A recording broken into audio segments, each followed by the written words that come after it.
Morning, guys. So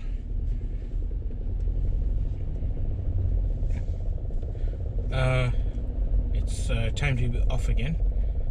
Sun's just come up, and I can see it behind me. So it's Wednesday, my dudes. Apparently that's a thing. I don't know what that actually means, but anyway, we are off on the S100 again, doing a big loop today, S186, and then I must decide whether I come back into Satara camp and then take some time here and then leave after lunch to then head towards Orpen, or whether I should actually just carry on from Orpen. I guess it all depends on the sightings and how many delays I get along the way. Just quickly drop the keys off. Okay, we dropped the keys off and we are off. So it's just going 20 to 7 now. A bit of a later start. I had some baked beans left over from yesterday's supper that I quickly heated up and fried 2 eggs and added to that. So I'm well fed. I've got my coffee and set up for another good day in the park. Okay, this may prove to be a problem. Big male elephant walking down the road on the S100. At some point I'm going to have to go past him, or hope that he goes into the bush so that I can pass him easily.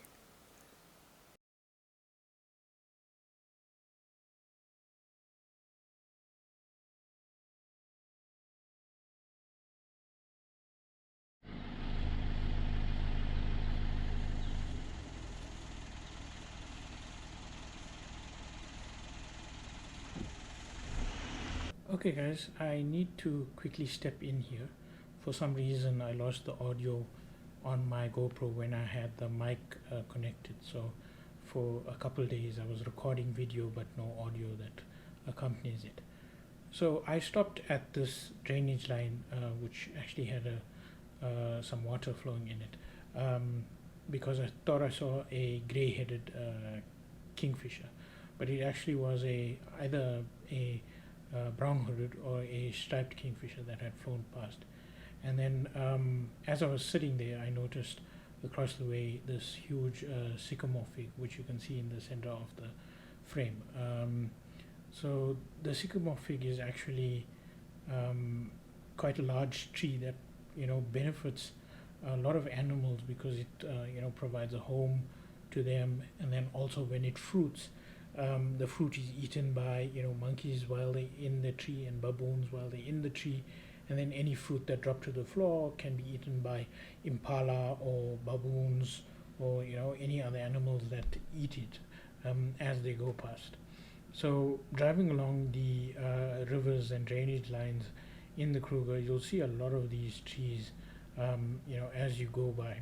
So not only are they huge, but they're also quite interesting in that they have a mutually beneficial relationship with a certain species of wasp that is the pollinator for the tree.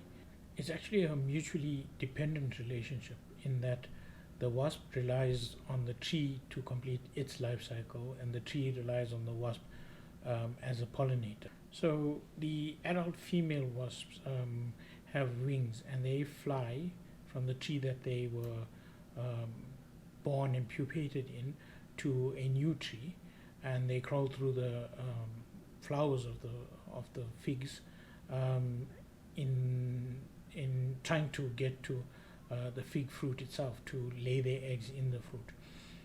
The eggs that these adult female wasps then lay hatch, and the larvae feed on the fig itself, and then the larvae pupate, and the male larvae pupates faster than the female larvae, and once they go into adulthood, they then drill a hole in the fig through which the female then escapes.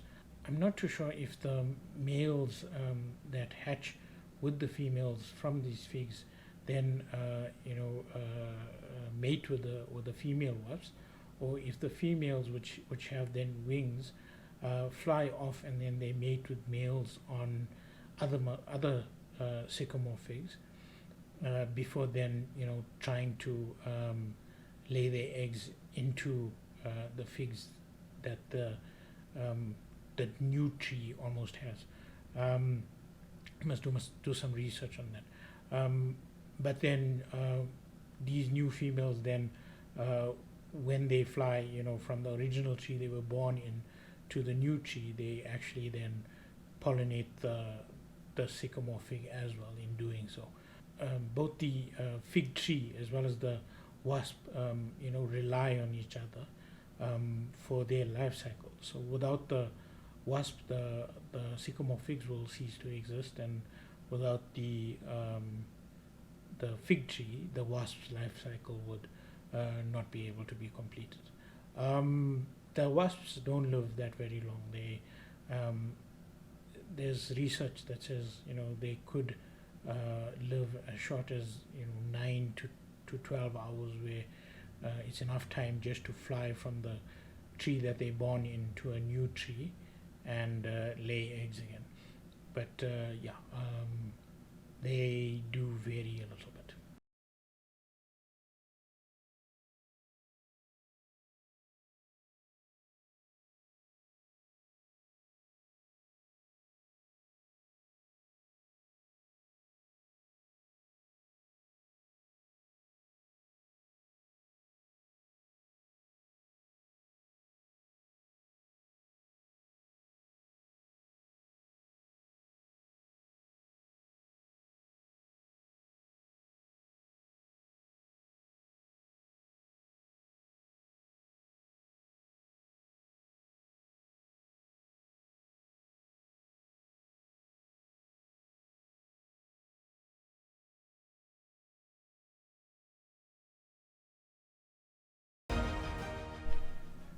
Okay guys, I stopped at the Netsi picnic spot for my 10 o'clock stop. Just like the Tamboti picnic spot, it has similar facilities in that you can have a picnic. There's a little tuck shop. There's kayaks for hire, so you can hire them for a braai. And then there's toilet facilities and seating facilities. Then the other feature of this picnic spot is actually the lookout point, which is a few meters higher than where you have your picnic, and is actually quite a spectacular lookout point.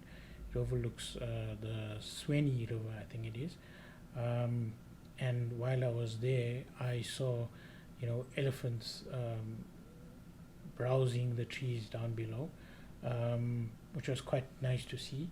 They were about 40 or 50 meters away, and this picnic spot is on the S100 loop. So if you take the S100 and the H6, you find this picnic spot, and it's also next to I think the Singita private concession.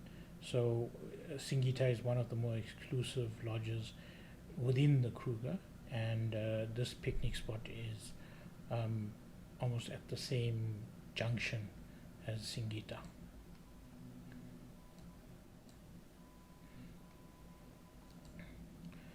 Okay, and then just walking down towards the picnic spot itself to give you a better view of the facilities and the actual picnicking options that you have. Then they've got a nice central rondavel that you can use, and other smaller tables along the way. Okay, guys, so not too far from where the Muzandzeni picnic spot is also the Sweni hide. I've tried to actually visit this hide previously, but I could not find it because I went down the wrong road. So the Sweni the Sweni hide is looks like it's off the H6, but it's actually off the S41, I think. So you leave the picnic spot and drive a little bit along the way, and then you turn onto the S41 again, and it's about a 2 kilometer drive from that H6 junction. And I tried to find it previously, but I couldn't find it. This hide is very much like Lake Panic in that it's built in an L shape, and you can actually sit, and look out on the river, up the river, where I saw some green hippos, or you can then also, look down the river, which, had some crocodiles swimming up and down, and a few bird species as well. So to get to this hide, you can actually go down the H6, which is a tarred road from Satara, which makes it a quicker drive to get to the hide. So if you leave Satara, on gate opening, I think it'll take maybe about 45 minutes to an hour to get to this hide, and then you've got good light, for the sightings that you may see. So you can spend the morning here at this hide, have your breakfast, and look out on the water birds and the animals that come down to the river to drink water. So when I was there, it was quite covered with this green, I think it's pondweed or something like that, because the water wasn't flowing as strongly. But I'm sure during other seasons you'll get the water quite clear and flowing because of the rains and stuff that you get in the region.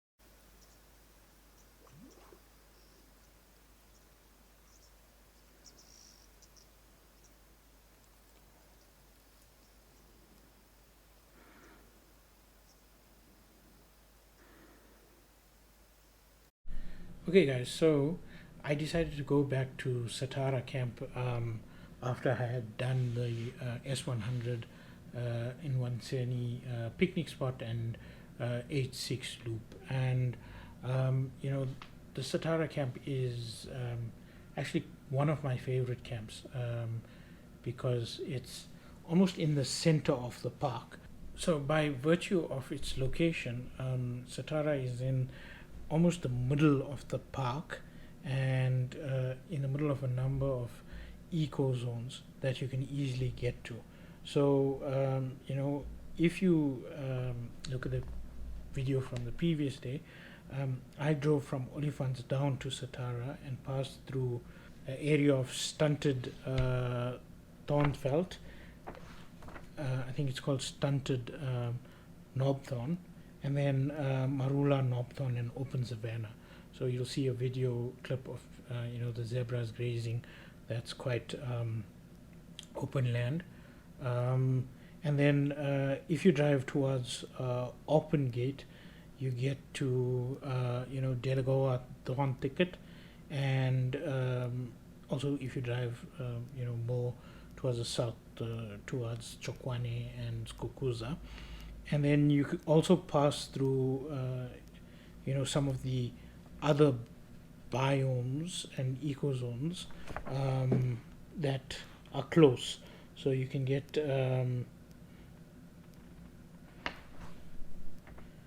you can get to some rolling plains as well as, and then you get to Olifants and above, where it's Mopani shrub felt. So the location itself makes it quite popular for seeing all these different eco zones, and then seeing all the animals that you can actually get in them. In the more open veld and the stunted knobthorn, you'll get a lot more grazers, and they then attract a lot more big cats. And by virtue of more grazers being there, the chances of seeing the big cats are a little bit better. You also get a lot of hyena clans that make their home along the Orpen Satara road, which is a good road to drive. And driving from Satara, you can get through all of these different eco zones. And if you drive along the drainage lines, like on the S100, you almost in a different habitat as well. So yeah, it is one of my favorite camps, and one of the better camps that I like to stay in, as well as base myself from. It's got a nice shop, and the restaurants are quite good as well, and the birding in camp is quite good. I saw brown-headed parrots, and previously when we were there, I think we had seen either a little sparrowhawk or one of the other sparrowhawk species, but we couldn't identify it, and we saw a lot of woodlands kingfishers and things like that. So yeah, one of my favorite camps to stay at.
Okay guys, so just heading out again.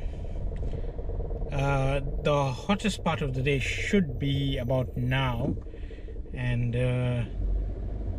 my car is saying it's 32 degrees. So I'm going to try and get onto the S136 and then take it a bit easy. I just see someone stopped here. Maybe there's something to be seen. So I'll go make a quick detour and then go back. So yeah, it's 32 degrees and hot and sunny and sticky. So this is the winter in the Kruger. I'm gonna try and get in to Orpen gate and check in, because before about 5 o'clock, because then I've got a about a 15-20 minute drive to the tented camps again. So I must allow for that.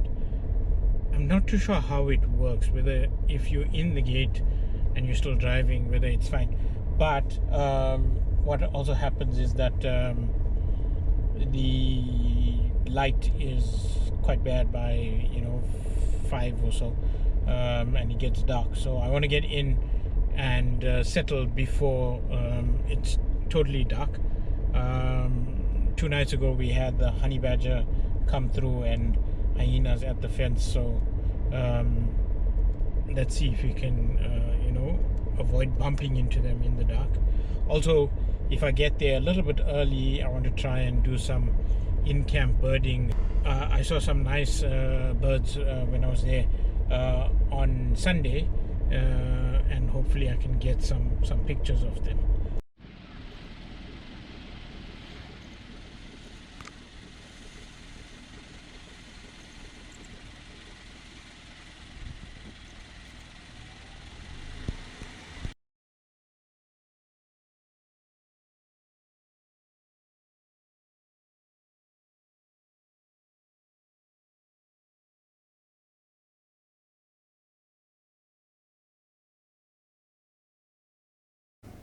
So guys, just wanted to show you that sometimes the zebras sleep, and when they do sleep, they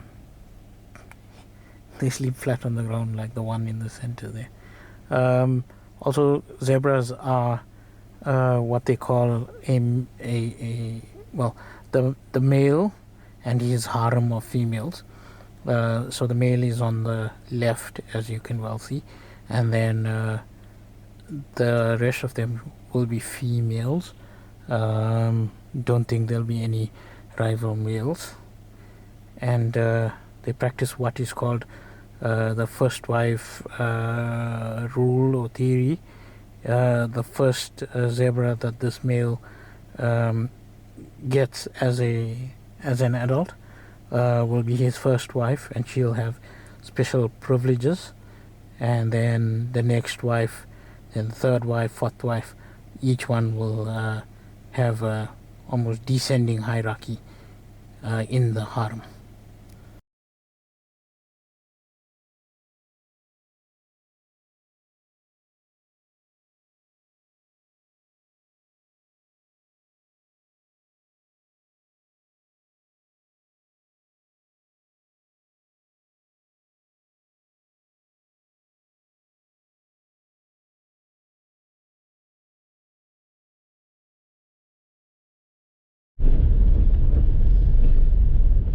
So guys, the S126 is another road that Prashin and I went down when we were here in February.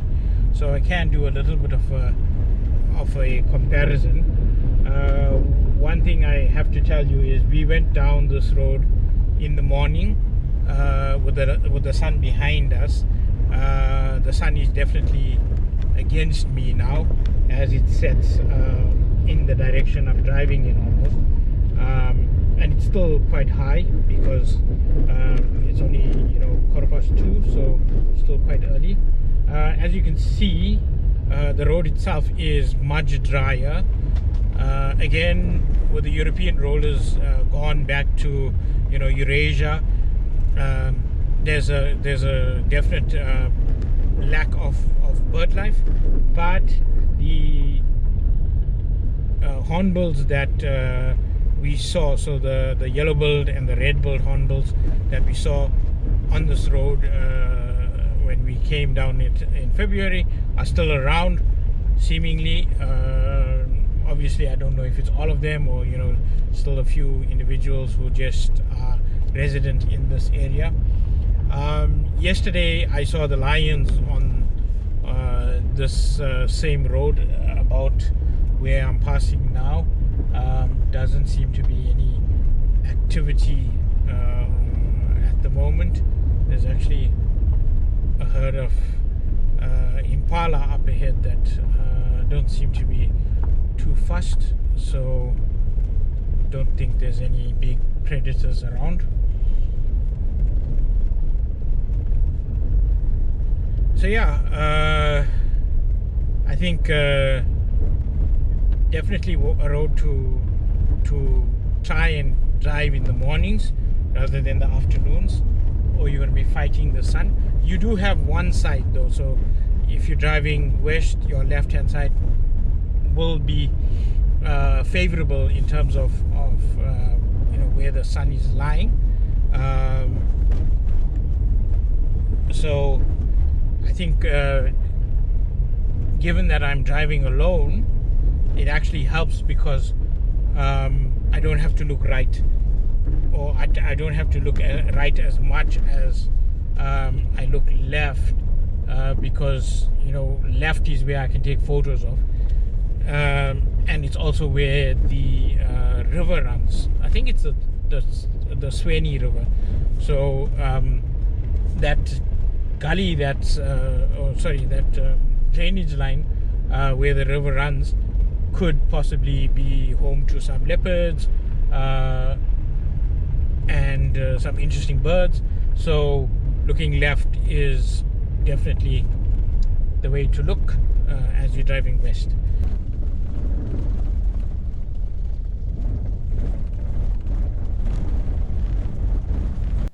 Okay guys, one of the last stops for me on day 4 was the Muzandzeni picnic spot, which, like the previous 2 picnic spots I stopped at, the Tamboti as well as the Muzandzeni,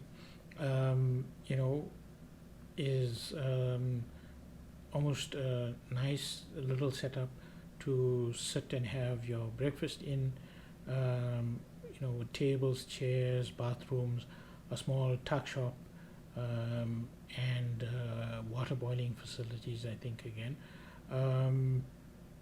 I had got here around like 4 o'clock in the afternoon or close to there, and there was no one else at the picnic spot.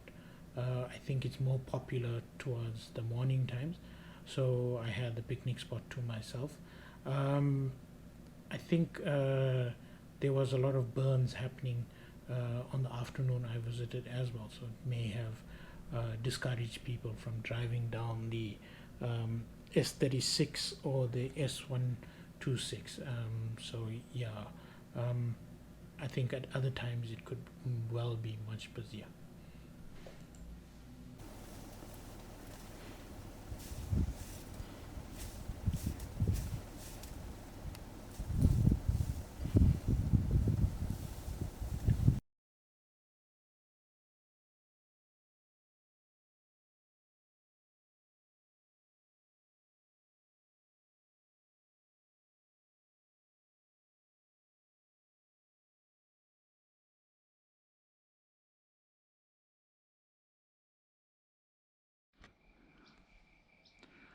Okay guys, so there's some buffalo in the riverbed, walking down the riverbed. I don't know if you'll be able to see them, but it'll be that dark spot in the center of your screen as they walk past. There was a hyena that went past about 2 minutes ago as well, just before I went to the bathroom. So yeah, this is the beauty of staying at Tamboti camp. I guess I'm yeah, so I've got some leftover pizza from lunch that I'll eat now. Maybe make a coffee and sit the evening out here on this porch. Here's, just want to show you, they've not put in a plastic bin liner here, but here's the bin that the honey badgers rattle. The problem is it's broken, so normally this would seal, but I think them breaking into it over and over again has broken it.